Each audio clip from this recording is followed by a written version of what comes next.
અત્યારે આખા દેશમાં એક જ ચર્ચા છે, ભવ્ય અને દિવ્ય રામ મંદિરની ચર્ચા છે, જેમાં 22 તારીખે પ્રાણ પ્રતિષ્ઠા થવા જઈ રહી છે। આમ તો 16 તારીખથી જ પ્રાણ પ્રતિષ્ઠા મહોત્સવની શરૂઆત થવાની છે, પણ 22 તારીખે પ્રાણ પ્રતિષ્ઠા થઈ જશે। સામાન્ય લોકો માટે ભગવાન રામનું મંદિર ખુલ્લું મુકાશે, દરેક વ્યક્તિ ભગવાન શ્રીરામના દર્શન કરી શકશે। પણ સાથે સાથે એક સવાલ એ છે કે ભગવાન શ્રીરામની એ મૂર્તિ કેવી હશે, કેવી દિવ્ય અને ભવ્ય મૂર્તિ હશે ભગવાન શ્રીરામની, કેવી દિવ્યતા હશે એ મૂર્તિની અંદર, ચહેરાના હાવભાવ કેવા હશે, મૂર્તિની ઊંચાઈ કેટલી હશે, એ મૂર્તિની દિવ્યતા કેવી હશે, ઘણા બધા સવાલો છે અને એ સવાલોના જવાબ આજે મળ્યા છે। ચંપત રાય કે જે શ્રી રામ મંદિર ટ્રસ્ટના ટ્રસ્ટી છે અને તેમના દ્વારા આ સવાલોના જવાબ આપવામાં આવ્યા છે। સૌથી પહેલા એ શબ્દચિત્રને જોઈએ કે ભગવાન શ્રી રામનું એ સ્વરૂપ અયોધ્યાના એ ભવ્ય અને દિવ્ય મંદિરમાં કેવું હશે।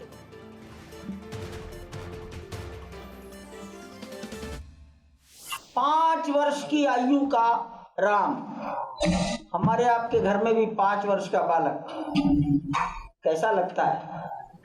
आंखें कैसी, चेहरा कैसा, मुस्कान कैसी, बॉडी लैंग्वेज कैसी?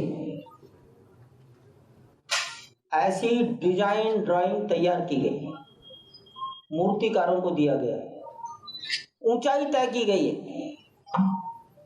तलवे से लेकर पैर के अंगूठे से लेकर ललाट 51 इंच खड़ी मूर्ति, 3 मूर्तिकार बना रहे हैं।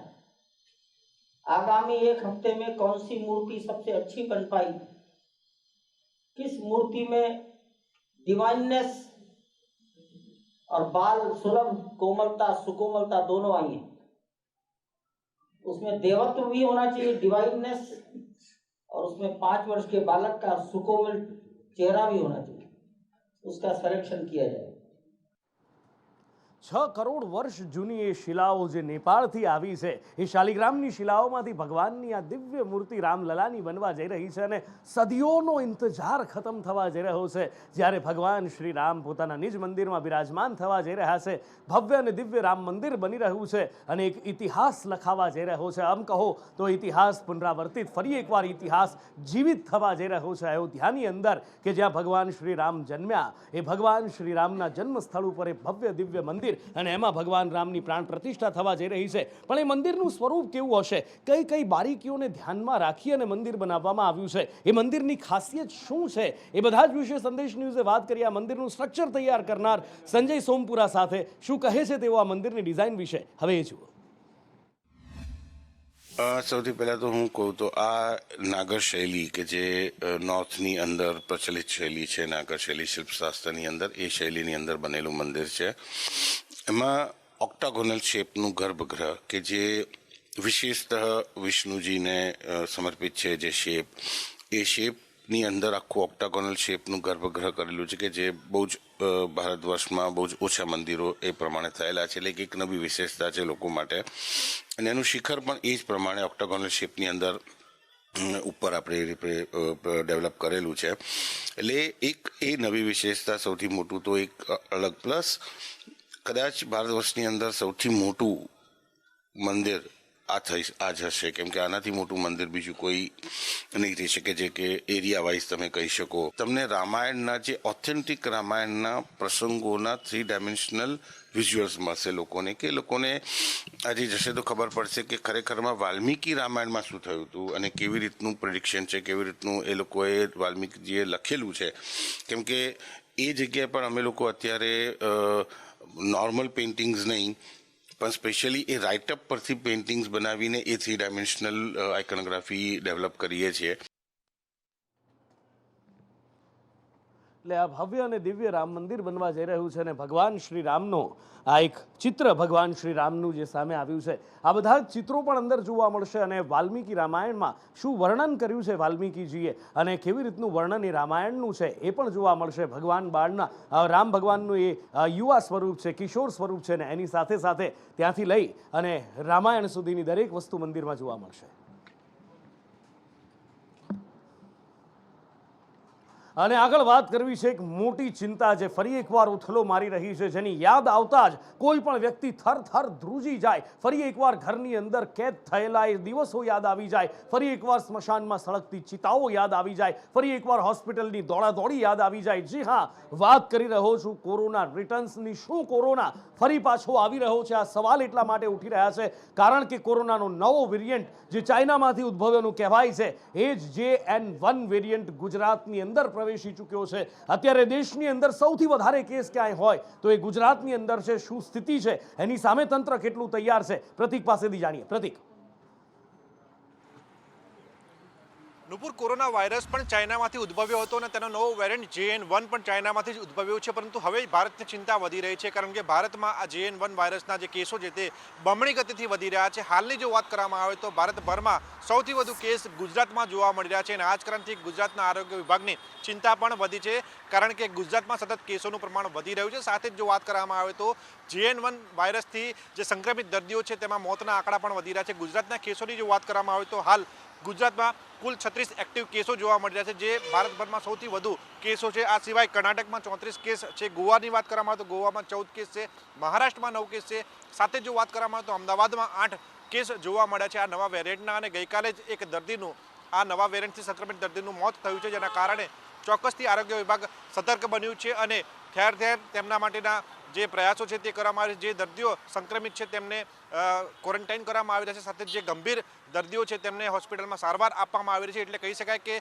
આરોગ્ય વિભાગ પણ સતર્ક છે. સાથે જ હવે લોકોએ પણ સતર્ક રહેવાની જરૂર છે કારણ કે જે કેસો જોવા મળ્યા છે તે ફોરેન કન્ટ્રીમાંથી આવેલા જે મહેમાનો છે તેમાંથી જોવા મળે છે અથવા તો આંતરરાજ્ય એટલે કે સાઉથના રાજ્યોમાંથી જે મુલાકાત કરીને આવતા હોય છે શહેરીજનો, તેમાં આ પ્રકારના કેસો જોવા મળ્યા છે. ત્યારે ચોક્કસથી હવે શહેરીજનોએ પણ સાવચેત રહેવાની જરૂર છે અને બિનજરૂરી બહાર નીકળવાનું ટાળવું જોઈએ. જે લોકોની બહારથી આવનાર હિસ્ટ્રી હોય તેમને ક્વોરન્ટાઇન થવું પણ જરૂરી છે, જેથી કરીને કેસો જે વધી રહ્યા છે તેને કાબૂમાં લઈ શકાય. એટલે સાવચેતી રાખવાની હવે જરૂરિયાત આવી ચૂકી છે એવું લાગી રહ્યું છે કારણ કે JN1ના કેસ અમદાવાદની અંદર વધી રહ્યા છે. સિવિલ હોસ્પિટલ, સોલા સિવિલ હોસ્પિટલની અંદર અલાયદો વોર્ડ પણ તૈયાર થઈ ચૂક્યો છે.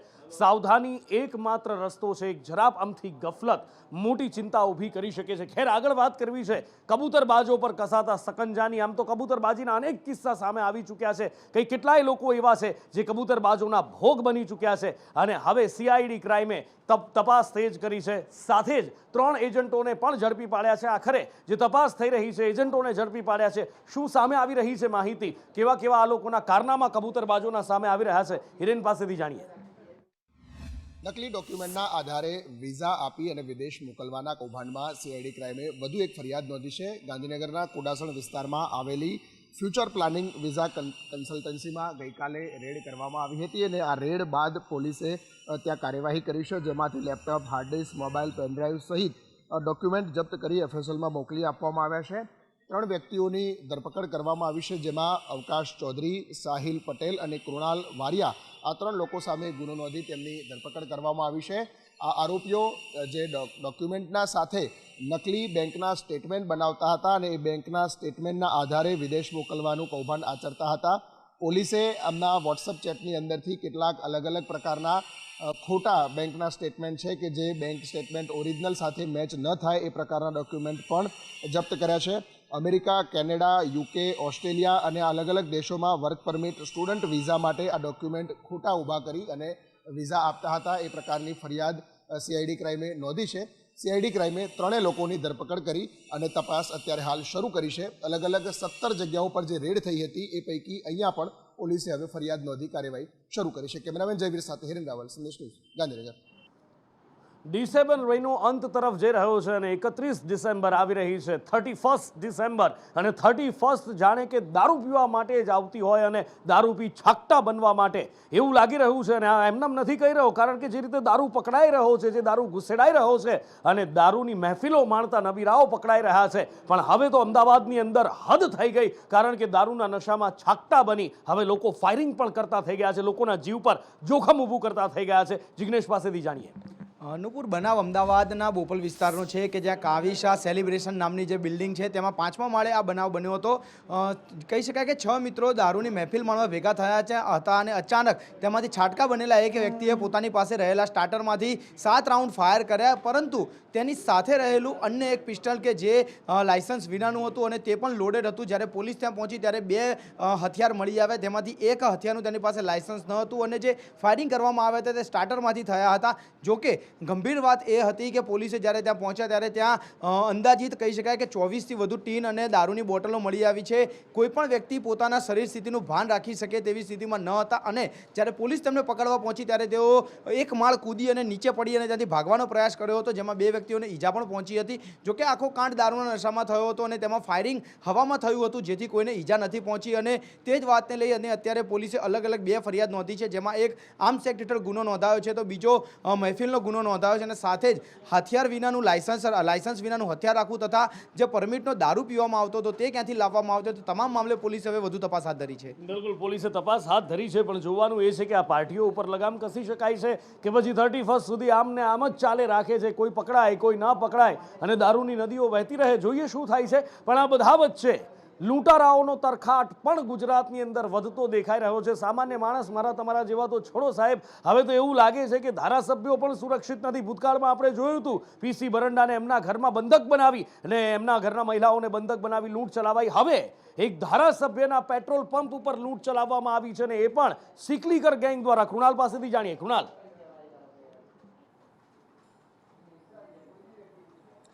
નુપુર ડભોઈના ધારાસભ્ય શૈલેષ મહેતા એટલે કે શૈલેષ સોટ્ટા તરીકે તેઓ જાણીતા છે ને તેઓ ખોડિયારનગર પાસે તેમનો એક પેટ્રોલ પંપ આવેલો છે ને ત્યાં ગતરોજ સિકલીગર ગેંગ દ્વારા લૂંટ કરવામાં આવી છે. 80 થી 90 હજારની લૂંટ કરવામાં આવી છે, જેમાં એક સિકલીગર ગેંગના 2 થી 3 જેટલા સાગરીતો એ બેંક ઉપર ગયા હતા પેટ્રોલ પુરાવાના બહાને તેઓ ગયા હતા અને ત્યારબાદ ત્યાં જે ફિલર હોય તેની સાથે તકરાર કરી હતી. આ દરમિયાન 20 થી 25 જેટલા અન્ય સિકલીગર ગેંગના લોકો તલવાર, ધોકા સહિતના હથિયારો લઈને ત્યાં આવી ગયા હતા અને 80 થી 90 હજારની લૂંટ કરીને તેઓ ફરાર થઈ ગયા હતા. જોકે જે પેટ્રોલ પંપના જે કર્મચારીઓ હોય છે તેઓ 2 થી 3 જેટલા સિકલીગરોને પકડવાનો પ્રયાસ કર્યા હતા, તેમને પકડી પણ લીધા હતા. પકડીને પોલીસને હવાલે કરવામાં આવ્યા છે. હરણી પોલીસે ચીરુ સિકલીગર અને કૃપાસિંહ સિકલીગરની હાલ ધરપકડ કરી છે. સીસીટીવીમાં તપાસ કરવામાં આવી છે કે કેટલા સિકલીગરો હતા, 50 સીટર કયા કયા હતા, પરંતુ સીસીટીવી હાલ બંધ હાલતમાં હોવાનું સામે આવ્યું છે. ત્યારે પોલીસ હવે તપાસ કરી રહી છે કે આ જે ટોળકી છે તે કઈ જગ્યા પર લૂંટ કરવાની છે અથવા તો કેટલી જગ્યા પર લૂંટ કરી ચૂકી છે. ખેડૂતોને રાતા પાણીએ રોવડાવી રહી છે. ન ખેડૂતોને ભાવ મળી રહ્યા છે કે ન શહેરીજનો કે જે ડુંગળી ખરીદે છે માર્કેટમાંથી એમને સસ્તી ડુંગળી મળી રહી છે. વચેટિયાઓ કમાઈ રહ્યા છે, ખેડૂતો રોઈ રહ્યા છે અને એ બધા વચ્ચે ડુંગળીની નિકાસ પર પ્રતિબંધ ખેડૂતોને પાયમાલ કરી રહ્યો છે અને ખેડૂતોની સાથે સાથે હવે ધારાસભ્યો પણ મેદાને પડી રહ્યા છે. મયુર પાસેથી વિસ્તારથી જાણીએ. મયુર. બિલકુલ, છેલ્લા કેટલાક દિવસથી સૌરાષ્ટ્રની અંદર ડુંગળીને લઈને ખેડૂતોનો અલગ અલગ સ્તરે વિરોધ જોવા મળ્યો છે. સૌથી વધારે ભાવનગરની અંદર વિરોધ જોવા મળ્યો છે. ખેડૂતોએ ટાયર સળગાવીને વિરોધ કર્યો હતો. પોલીસે આવા ખેડૂતોની અટકાયત કરી છે. તો બીજી તરફ ભાવનગર જિલ્લાના જે ધારાસભ્યો છે ગૌતમભાઈ સહિતના, એમને કૃષિ મંત્રીને મળીને રજૂઆત કરી છે, આખી પરિસ્થિતિથી વાકેફ કર્યા છે. ન માત્ર ભાવનગર પરંતુ સૌરાષ્ટ્રની અંદર ખેડૂતોની ડુંગળીને લઈને શું સ્થિતિ છે, કેટલા ખેડૂતો આને લઈને હેરાન થઈ રહ્યા છે, દરરોજ કેટલી નુકસાની થઈ રહી છે અને જો આ જ પ્રકારે ભાવની સ્થિતિ રહી તો આગામી દિવસોની અંદર ડુંગળી છે તે ખેડૂતો માટે મોટો મુદ્દો બની શકે છે. આ તમામ વાતથી કૃષિ મંત્રીને અવગત કર્યા છે અને આ મામલે હવે કેન્દ્ર સરકાર નિકાસને લઈને કોઈ નિર્ણય લઈ ખેડૂતોને રાહત આપે એ માટેની રજૂઆત કરી છે. હવે જોવાનું એ રહેશે કે કૃષિ મંત્રી સુધી પહોંચેલી આ વાત છે એ ખેડૂતોને કઈ રીતે અને કયા પ્રકારે લાભદાયક પુરવાર થાય છે. બાજુ ડુંગળીની પારાયણ ને આ બાજુ જો તમે સુરેન્દ્રનગરમાં જાઓ તો પાણીની પારાયણ છે. જી હા, હજી તો ચોમાસું પૂરું થયું છે પણ સિંચાઈ માટે ખેડૂતોને પાણી નથી મળી રહ્યું અને ખેડૂતોમાં રોષ એ હદે છે, ચિંતા એ હદે છે કે એમનો પાક પાકશે કેવી રીતે. અને આખરે ખેડૂતોએ પોતાના પાક ઉપર ટ્રેક્ટર ફેરવી દીધું છે. જીરું હોય, વરિયાળી હોય, આ બધા જ પાક ઉપર ખેડૂતોએ ટ્રેક્ટર ફેરવી અને પાકનો પોતાના હાથે જ નાશ કરી નાખ્યો છે. આખરે કેવી વેદના હશે ખેડૂતોની, કેવી વિડંબના હશે કે પોતાના જ હાથે પોતાનો પાક એમને નાશ કરવો પડતો હશે. રવિ પાકનું વાવેતર મોટા પ્રમાણમાં કરેલું છે, એમાં ઓછા પાણીએ જે પાક મળે એવા જીરુના પાકનું વધારે વાવેતર કરેલું. આના જે સ્થાનિક રાજકીય આગેવાનો અને સૌની યોજનાના અધિકારીઓની અવળ ચંડાઈને કારણે આ ખેડૂતોને અહીંયા પાણી મળેલ, છેલ્લી વખત પાણી મળેલ નહીં ત્યારે આજે ખેડૂતોને જે જીરાનો પાક છે એ ઊભા પાકમાં ટ્રેક્ટરથી રોટોવેટરથી જીરાને છેલ્લી વખત પાડવાનો સમય આવ્યો છે. જિલ્લા કચેરી સૌની યોજનાની બહુમાળી ભવનમાં ગયેલા, અહીંયા રજૂઆત કરેલી, 2 કલાક વાલ ખોલવામાં પણ આવેલો અધિકારીઓ દ્વારા, અને ગાંધીનગરથી ફોન આવ્યો કે વાલ બંધ કરો, અને વાલ બંધ કરવાના કારણે ખેડૂતોને પાણી મળેલું નહીં. અને આગળ વાત કરવી છે રાહુલ ગાંધીની. ફરી એકવાર રાહુલ ગાંધી રસ્તા ઉપર પગપાળા ચાલતા જોવા મળશે. ભારત જોડો યાત્રા પૂરી થઈ, પણ એનો ફેઝ 2 આવશે કહેવાય રહ્યું હતું. ગુજરાતના પણ ઘણા બધા નેતાઓ ગયા હતા. ગુજરાત કોંગ્રેસના નેતાઓએ પણ આજીજી કરી હતી કે પોરબંદરથી બીજો ફેઝ શરૂ કરવામાં આવે, પણ હવે બીજો ફેઝ શરૂ થવા જઈ રહ્યો છે. ભારત જોડો યાત્રાના નામથી નહીં, પણ ભારત ન્યાય યાત્રાના નામથી શરૂ થવા જઈ રહ્યો છે. અને શક્યતા પ્રબળ છે કે મણિપુરથી એની શરૂઆત થશે અને ગુજરાતમાં એની પૂર્ણાહુતિ થાય તેવી શક્યતાઓ જોવાઈ રહી છે. ફરી એકવાર 6000 કિલોમીટર રાહુલ ગાંધી ચાલતા જોવા મળશે, લોકોને મળતા જોવા મળશે, લોકો સાથે વાતચીત કરતા જોવા મળશે, અને એક અલગ અંદાજ રાહુલ ગાંધીનો જોવા મળી શકે છે. કોંગ્રેસ પાર્ટીની ફરજ છે કે એ જનતાને ન્યાય અપાવે, એટલા માટે જ ન્યાય યાત્રા નામ આપવામાં આવ્યું છે, કારણ કે મણિપુરને ન્યાય એ દેશનો અધિકાર છે, મણિપુરની જનતાનો અધિકાર છે. ત્યાંથી યાત્રા શરૂ થશે અને બોમ્બે સુધી, મુંબઈ સુધી યાત્રા જશે. એટલે મને લાગે છે કે બંને ભારત જોડોનો એક ઉદ્દેશ્ય ન્યાયનો હતો, અને એટલા માટે જ, કારણ કે મણિપુરની જનતાને જે અન્યાય થયો છે એના માટે એક મેસેજ આપવા માટે ભારત ન્યાય યાત્રા નામ આપવામાં આવ્યું છે, અને લાખોની સંખ્યામાં કાર્યકર્તાઓને જનતા જોડાશે. રાહુલ ગાંધીનો જે મેસેજ છે ભારત જોડો યાત્રાનો, એને આગળ વધારીશું. ગુજરાત જે અત્યારનું જે છે એમ જ ગુજરાત જશે યાત્રા, અને ગુજરાતથી પછી મુંબઈ જશે. એટલે મને લાગે છે કે 2-3 દિવસમાં આખો ડિટેલ રૂટ મેપ આવી જશે, અને 2 મહિનામાં આખું જે પહેલા સાઉથથી નોર્થ હતું, આ વખતે ઈસ્ટથી વેસ્ટ સુધી બને એટલા રાજ્યો કવર કરવાનો પ્રયાસ કરવામાં આવશે. भारत जोड़ो यात्रा के बाद अब राहुल गांधी जी के नेतृत्व में कांग्रेस पार्टी भारत न्याय यात्रा निकालने वाली है.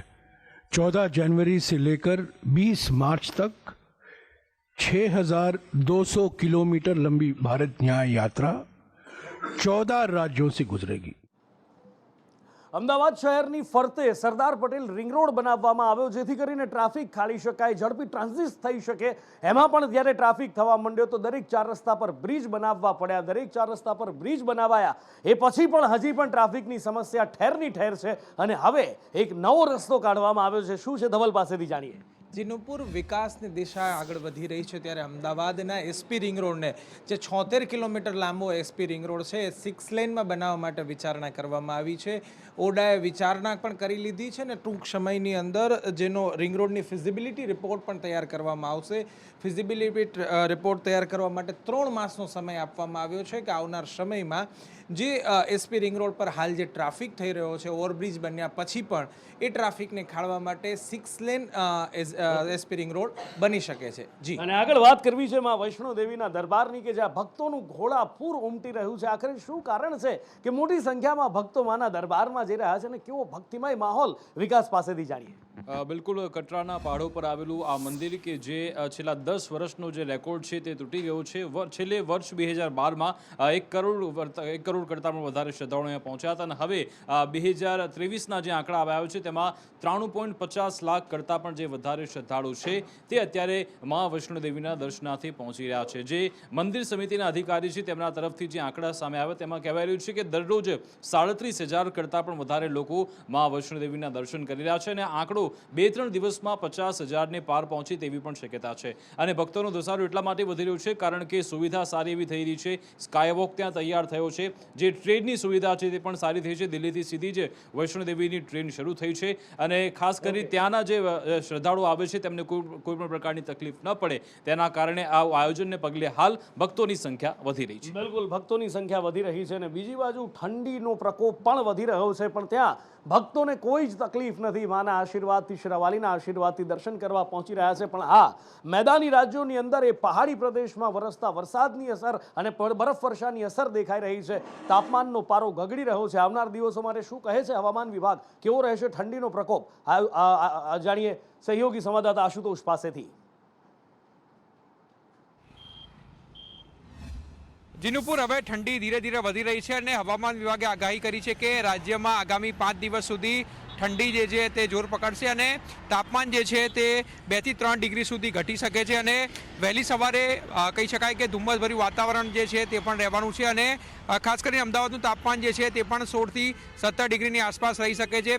વરસાદની શક્યતા જે છે તે નહીવત જોવા મળી રહી છે. તો બીજી તરફ જે ઉત્તરના રાજ્યો છે, હિમાચલ પ્રદેશ છે, ઉત્તરાખંડ છે, જમ્મુ કાશ્મીર છે, લેહ લદ્દાખ છે, ત્યાં કહી શકાય કે ભારે બરફબારીની આગાહી કરવામાં આવી છે. ત્યાં બરફવર્ષા જે છે થઈ શકે છે. ખાસ કરીને કેદારનાથની અંદરનું તાપમાન વાત કરવામાં આવે તો -6 થી 10 ડિગ્રીએ પહોંચી ચૂક્યું છે અને તેને કારણે કેદારનાથમાં જે નિર્માણ કાર્ય ચાલતું હતું તે પણ અટકાવી દેવામાં આવ્યું છે. ત્યાં 150 જેટલા મજૂરો કામ કરતા હતા, તેમને પણ પરત બોલાવી લેવામાં આવ્યા છે. વાત કરવામાં આવે જમ્મુ કાશ્મીરની તો જમ્મુ કાશ્મીરના પહેલગામ છે, કુલગામ છે, ત્યાં પણ હિમવર્ષા થઈ રહી છે અને ઠંડીનો પારો સતત ગગડી રહ્યો છે.